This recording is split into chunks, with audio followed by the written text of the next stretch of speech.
Hey, g'day guys, everybody. I'm doing this tutorial for Danielle. She requested that I say a little bit on quilting, or how I do my quilting anyway. So what you need to do is essentially read your pattern. Hang on a minute. I will show you on this one because I can. It's a free pattern, so I'm not breaking any laws. So I can use this for demonstration purposes. So what you need to do is, if I can hold it still, read it. And you need to cut the size of your fabric. Now these measurements are always bigger than what you need, because when you're quilting, it will shrink. The quilting, the lines of the stitching pull your material in and it will shrink. So don't never cut it specifically to size, because you'll end up with a smaller piece. So cut your stuff, main, lining, and then you need your soft and sable.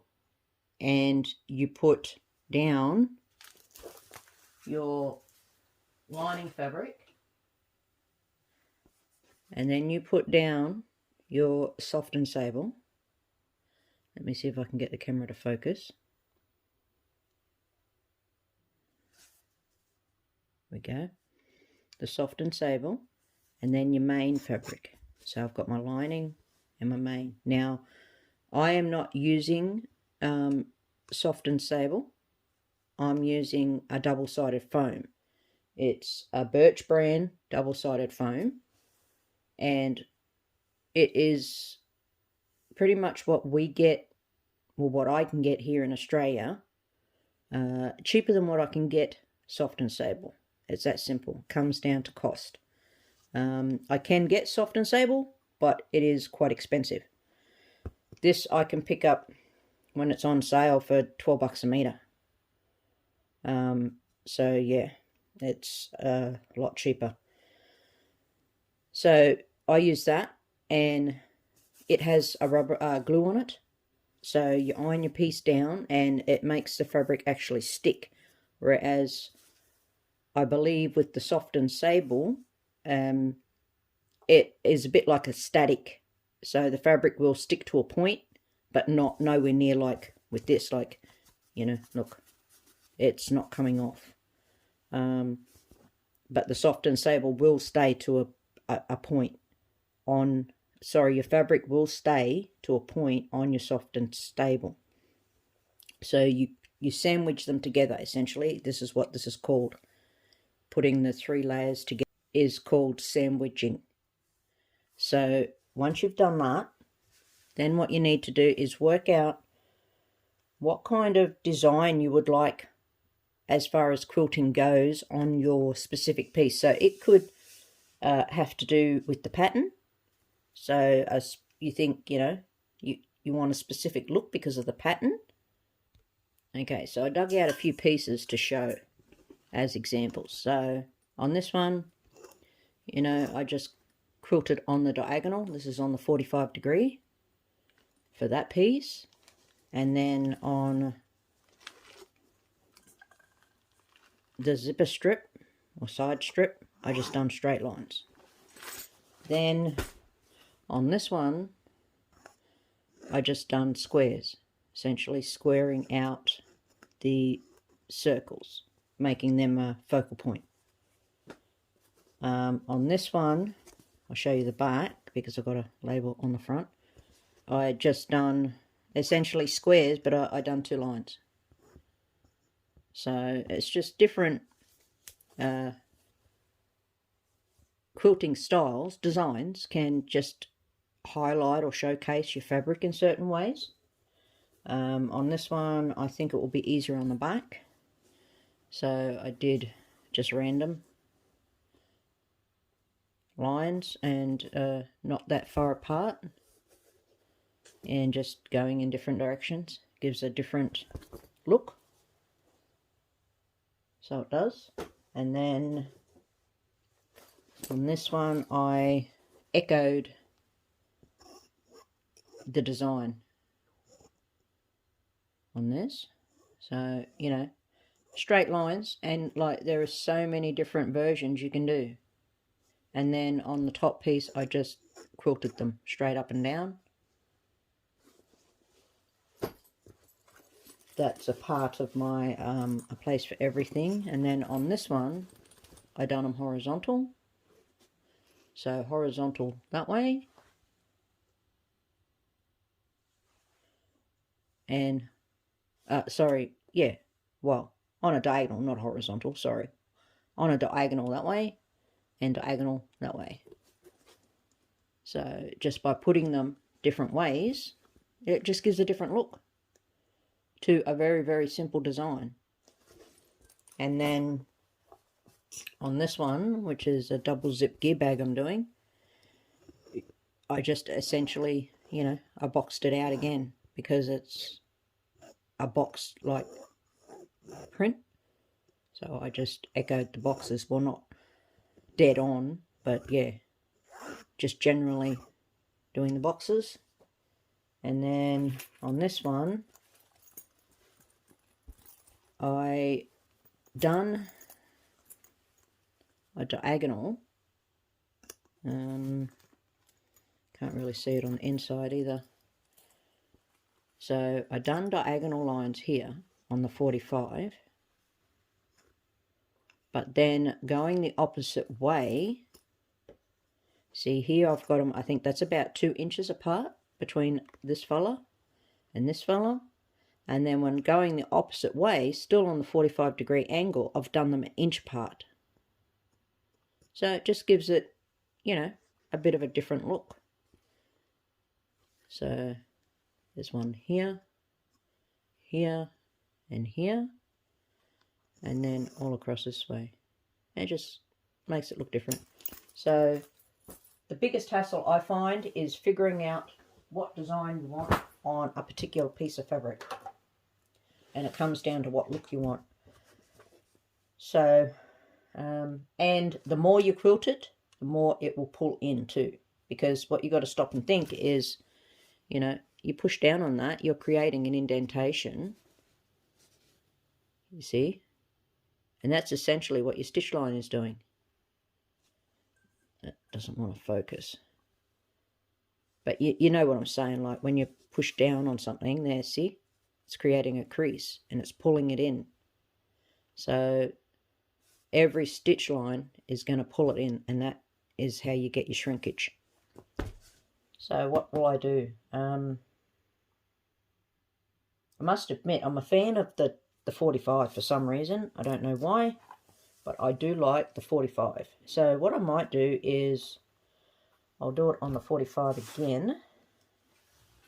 And so you just, for the 45, just find the 45-degree angle on your ruler.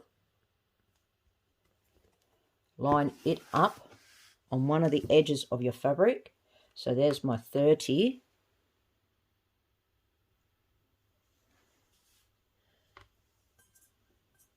I think I zoomed in a bit too much, guys. Sorry about that. So there's my 30. There's my 45. So I'm going to flip it. There's my 45. Right there. So let me look here.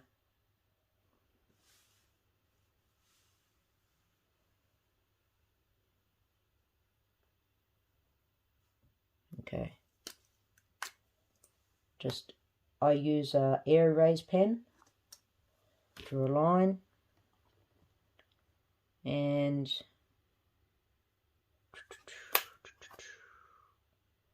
I need to, hang on a minute.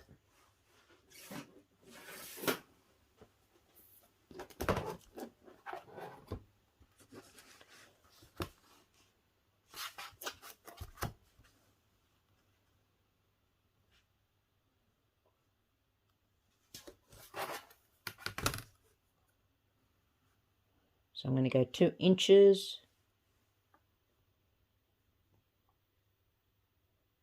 which is there. You don't have to be, you know, dead on precise like your design.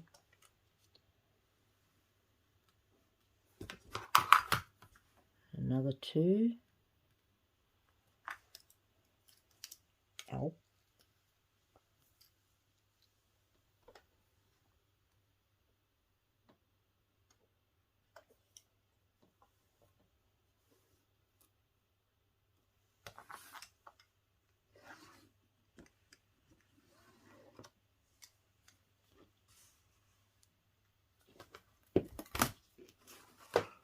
I know there is a way to do it.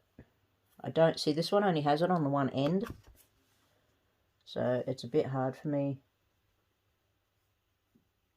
I haven't used them enough to know which way to flip them to get to the angles I want without sort of cheating and using another ruler. When I use my big one I can, but I don't want to have to manhandle that around in the space I'm working with at the moment.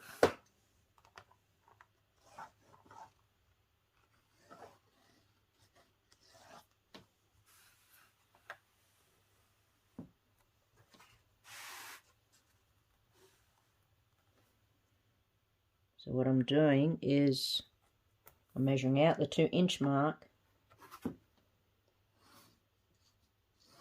but I'm still, as I'm moving my ruler back this way, I'm still keeping that 45 level with the edge of my material. So now I could pretty much just line up the other lines that I have on here. And because my ruler goes all the way across, it will give me a 45.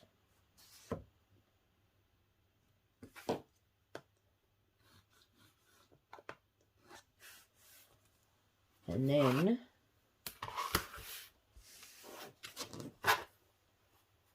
write my 45 here.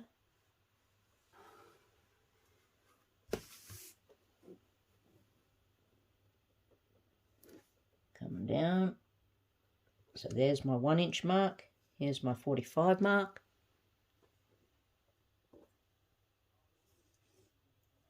And then move the 45 back.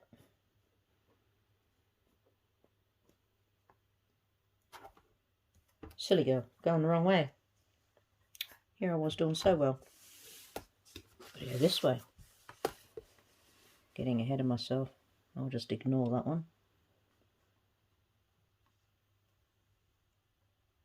There we go.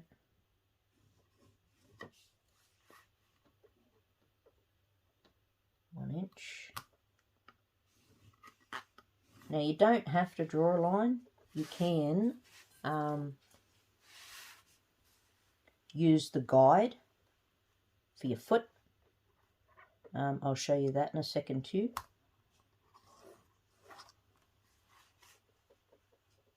I'll quickly just finish this.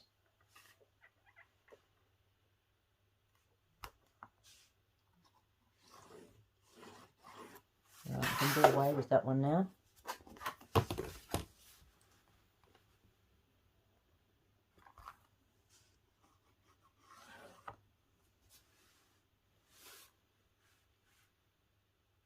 That one, it's a bit hard to see.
Alright, take it to your machine.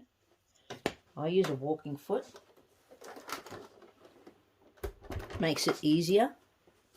And also be mindful of your fabrics. I try and match my fabric so it will blend into the piece, because I don't want it to be the highlight. I want the design to be a bit out there, but also the fabric as a centerpiece too. But also be mindful of what you got on your lining side. So I try and match them both as best I can. Alright, let me see if I can zoom down. I might have to take you down manually to show you the foot part.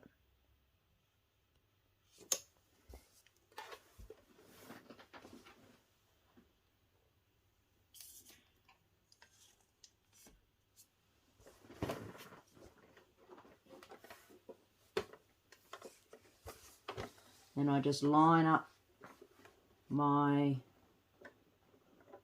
needle with the first line.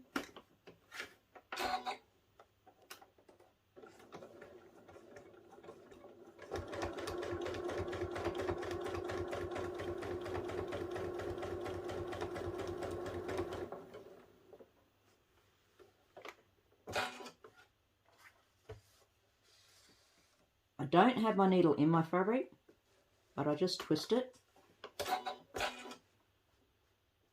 because I don't cut the thread. You can cut it every time, of course, or you can chain stitch. If I had my other one drawn up, I would put it in and butt it up and chain stitch it. But I just find by sort of doing it this way, I'm wasting less thread, because I'm not constantly cutting it, and you know, then you've got your tail of thread that hangs out, and then you cut it and so on. So I just sort of do this. But in saying that, I'll show you in a second. This is one way you can do it, if you have the lines drawn, of course.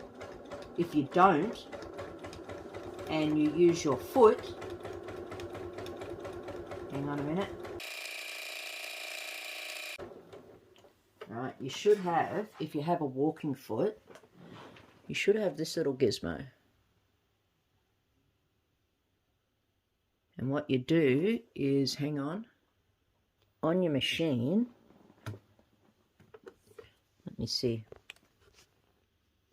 So mine is a skyline, and it goes in there. So I just poke it through.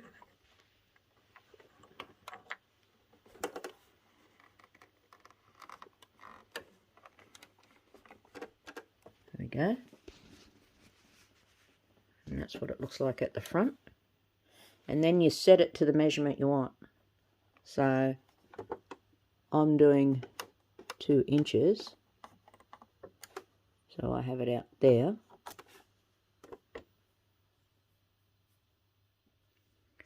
And I'll hang on.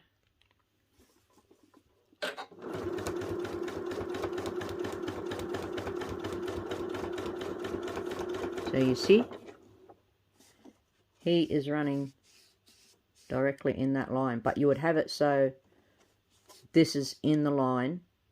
So I would have had my fabric, I think, turned the other way. Oh no, this is the right way. So you have your little guide in the line of the stitching you previously done, and that is how you know you're going to get the exact same angle and the width that you want, because it's the width that you set this at.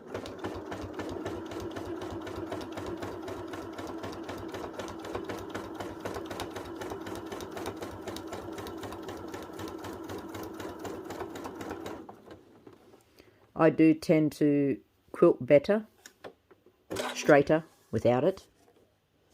I can't seem to keep my straight lines with that, with that gizmo, unfortunately.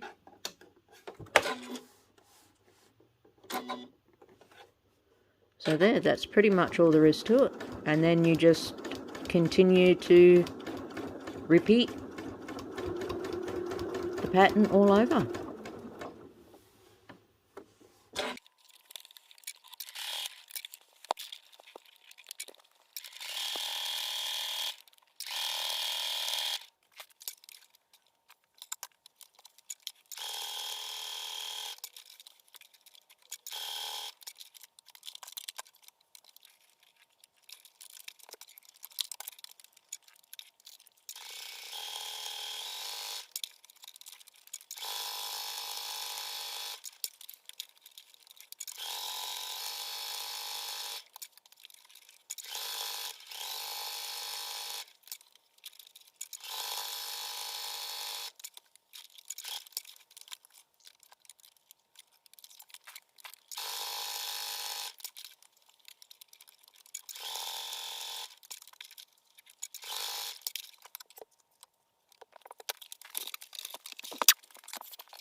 Now my piece started out at 10 by 7 and it needs to come down to a 9.5 by 6.5. So we'll see how much it has changed.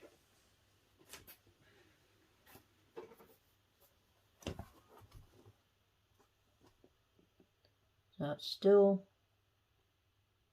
pretty much a 7. It's came in a couple of mil down here and a couple of mil there. So 1/8 it's came in. So this has shrunk 1/8 all the way around. Whoops, you couldn't see that.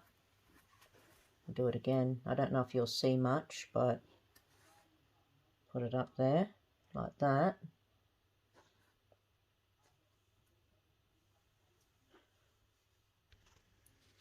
So it has shrank 1/8 on two sides.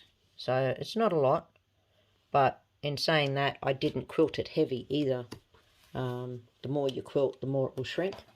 I usually leave it about a 1/2 inch either side of my piece if I'm going to cut individual pieces to quilt and not quilt a big piece. But, you know, on a domestic, you can still quilt a fairly large piece. Thing is, don't be scared by it. It's very, very simple, very easy. The design can be whatever you want. Don't overthink it. A lot of people tend to overthink things, and then it gets blown out of control in our mind. We just, what is it? It's a bit like a rock rolling downhill, you know. It gets bigger and bigger, like a snowball rolling down. It'll get bigger and bigger. We create it so it's such a big thing in our minds that we then procrastinate about doing it because we're worried we're going to muck it up. Honestly, guys, you can't muck it up. You know, it is or isn't whatever you want it to be, essentially, you know. So do a bit of searches or look at other people's posts and get some ideas on the different quilting patterns that they've done on their things. Like I showed you quite a few. Hang on. So I have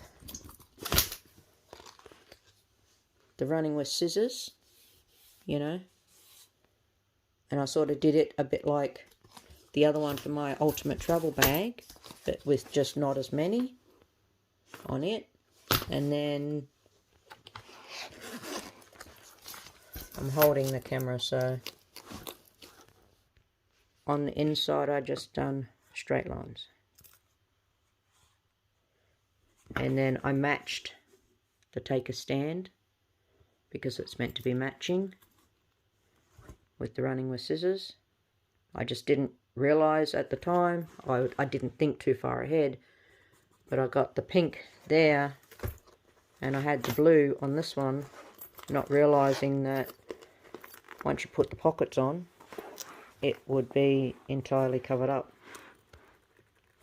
So the pockets, you only see itty bitty there and an itty bitty there, but it doesn't matter, you know, they still match, so that's all right. But yeah, just it is what you make it, essentially. I prefer lines, drawing lines on mine.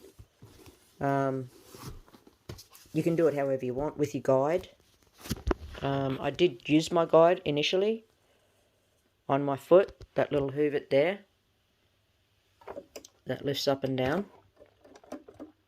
But then I found it quicker because I tend not to be able to stay straight, like go as fast and stay straight with this thing. So I can go quicker by drawing my lines on. But the thing is, you've got to be very quick. There at the end, I had no line to follow. My pen had totally disappeared and I had no lines to follow. So yeah, but that's all there is to it, everyone. I hope this helps alleviate some of the worry that we've built up in our minds about quilting. I'm a big one for that. If I let myself procrastinate too long, I steamroller things in my head and make them harder than what they should be. Whereas if I just get in and do it, I don't build it up in my mind, therefore I don't make it out to be something that it's not. You know, it's not difficult at all. So as you can see, I matched the thread there and there. I try and match it as close to the colour as I can. Sometimes it's a bit hard, but yeah. Anyway, hope you enjoyed this, guys, and thank you very much, and I'll catch you on the next one. Bye.